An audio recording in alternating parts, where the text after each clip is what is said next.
Oi, eu sou a Tainá, sou a Clara, estou aprendendo aqui inglês. A gente criou um grupo de leitura sobre o livro Atomic Habits. Está sendo bem interessante porque as ideias que ele traz é basicamente de você aproveitar, de você melhorar um pouquinho a cada dia, nem que seja 1%, que isso vai se refletir exponencialmente no resultado que você possa ter, seja aprender inglês, melhorar na academia, no esporte ou qualquer habilidade ou meta que você tenha. E até o momento ele trouxe algumas reflexões bem interessantes do que levou o autor a escrever sobre isso, basicamente que a recuperação de uma lesão que ele teve jogando beisebol e através disso foram anos de aprendizado, né, ao longo de toda essa trajetória até chegar efetivamente a algumas formas de melhoria, né, de hábitos que você pode implementar na sua vida para refletir em qualquer área que você se proponha a fazer. Acho que uma mensagem que é legal do livro, que a gente está percebendo, é que esses pequenos hábitos que ele começou a implementar depois do acidente, ele percebeu que além de melhorar a vida dele, ele também conquistou o que ele também nunca tinha imaginado, né? Que é voltar para o time de beisebol, conquistar títulos, ter medalha de honra.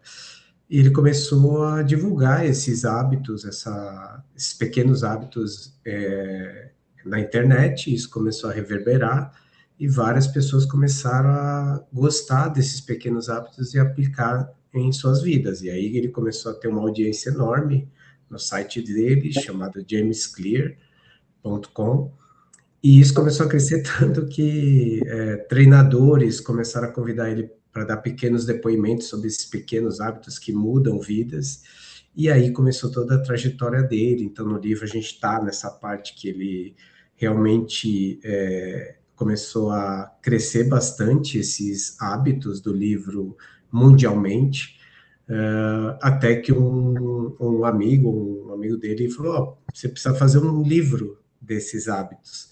E aí ele criou o Atomic Habits, e onde ele descreve o porquê que ele criou esse livro, quais são os hábitos que nós podemos fazer. E acho que a grande mensagem até agora do livro é: se a gente fizer pelo menos 1% todo dia de um hábito, a gente começa a melhorar a nossa vida, aproveitar o nosso tempo da melhor forma, com bons hábitos, né? Então, se a gente tem um tempo na vida, se a gente fizer bons hábitos, a gente vai crescer. Se a gente fizer maus hábitos nesse tempo, a gente não vai melhorar, a gente só vai decrescer. Então, acho que esse 1% todo dia é uma mensagem bem interessante do livro. Tem muitas outras coisas, mas a gente está nessa fase aí de entender quais são esses pequenos hábitos aí. Sim, desse trecho que você falou, eu gosto de pensar que ele não tinha nem se planejado para ser um escritor, e no final ele acabou se tornando um escritor de um best-seller no mundo, né? Então, assim, que ele nem imaginava uma coisa como essas, e ele acabou se tornando um escritor de muito sucesso. E além disso, sobre o 1%, eu gosto da parte que ele fala sobre automatização de atividades para que o cérebro fique livre para pensar em outras coisas. Então, quando você consegue automatizar e fazer aquilo de forma repetida, você está livre para conseguir pensar. Você não vai gastar energia, esforço para fazer a atividade em si. Você vai conseguir fazer aquilo com menos sacrifício. O que mais? Alguém mais quer colocar algum ponto? Posso falar uma frase, só que aí eu vou ter que sair, Uhum. porque tem uma reuniãozinha. É basicamente assim, né? Tiny daily habits change your future. Então, se a sua consistência vai a favor do que você tem como propósito, você vai construir um futuro muito próximo, né? Muito adequado com o que você se propõe, né, para si. E se você faz o contrário, se você deixa as suas metas diárias irem rala abaixo, né? Então, eu acho assim, se você tem que ter o propósito de escrever, pelo menos na agenda, para você alocar um tempo para aquilo, porque realmente a gente tem a vida muito corrida. Você coloca ali na sua agenda e você tem que cumprir com aquilo, porque se você não cumprir com aquilo, você tá se sabotando, né, repetidamente. Então é óbvio que os seus resultados vão cada vez mais fugir do que você se propõe para si. Exato. Gente, foi um prazer, eu amei. Eu quero muito estar com vocês. Obrigada pela oportunidade, Érica. E contem comigo aí. Ok, Acho que é possível, quando vocês puderem fazer, estarei presente, legal.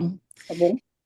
Só terminar então aqui, você pode sair, Sol. Eu só vou terminar aqui com Natália e Lucas, se eles quiserem acrescentar alguma coisa. Beleza. Eu acho que aplicando tudo isso que foi falado, né, o que o livro traz desses 2 dias que nós já tivemos a leitura, é tentar trazer isso para o propósito, vamos dizer assim, que todos estão aqui, que é o estudo do inglês, né, aprender o inglês e dedicando, igual você falou, começa 10 minutos, vai aumentando até que isso se torne de fato um hábito, né, que você consiga fazer isso de uma forma natural.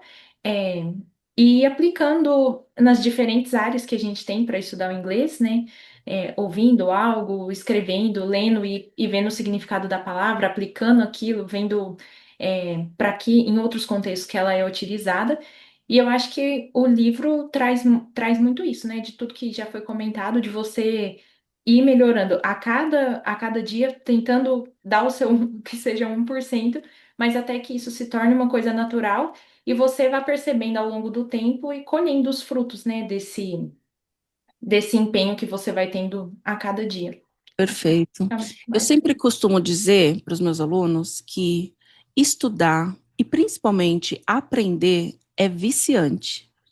Porque, cara, não tem uma sensação melhor de quando você aprende ou quando você entende uma coisa nova. Que você ficou lá, que você, meu Deus, que difícil, que difícil. Aí chega, sabe, você entende, você fala, "Ah, meu Deus, então é isso?" É uma sensação de grande prazer. É muito gostoso quando você aprende.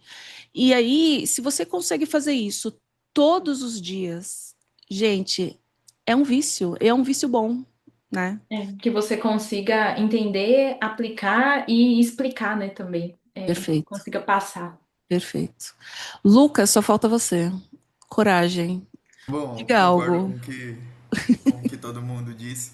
E eu acho que de tudo que a gente leu, assim, bom, o principal, assim, o que fica mais pra mim de todo esse livro é a questão da constância mesmo. Que se você faz um pouquinho todo dia ali, que pode ser algo mínimo, mas que exige um certo esforço para você em primeiro momento, em longo prazo isso aí escalona e às vezes você tá fazendo e já nem percebe isso como um esforço mais, sabe? Eu acho que essa mudança de chave, essa perspectiva é o objetivo desse livro, assim, que a gente consiga aplicar no que a gente quer aprender. Então, acho que é É o mais isso aí. importante mesmo, assim, o objetivo Constância. final. Sim, Exato. é uma palavra muito importante. Dentro de tudo isso que a gente está falando sobre inglês, aprender inglês, é entender que é um processo e que a constância vai ser muito mais produtiva do que você sentar um dia e achar que aquilo lá vai te tornar fluente. E real virar algo exponencial mesmo, no fim das contas. Porque Exato, quando você consegue mecanizar aquilo ali, que nem você disse, seu cérebro tá livre para você aprender outras coisas. Aí nessa outra coisa que você for aprender, se você for aplicando esse mesmo método, você vai só exato. multiplicando o seu aprendizado. Exatamente. E essa ideia, né, de que quanto mais você sabe de um assunto, mais fácil fica aprender mais coisas sobre esse assunto. Sim. Então, Você acaba consegue se tornando. aumentar a sua perspectiva, né, em cima do Exato, assunto. exatamente. Ok, gente, muito obrigada. A gente se vê durante a semana.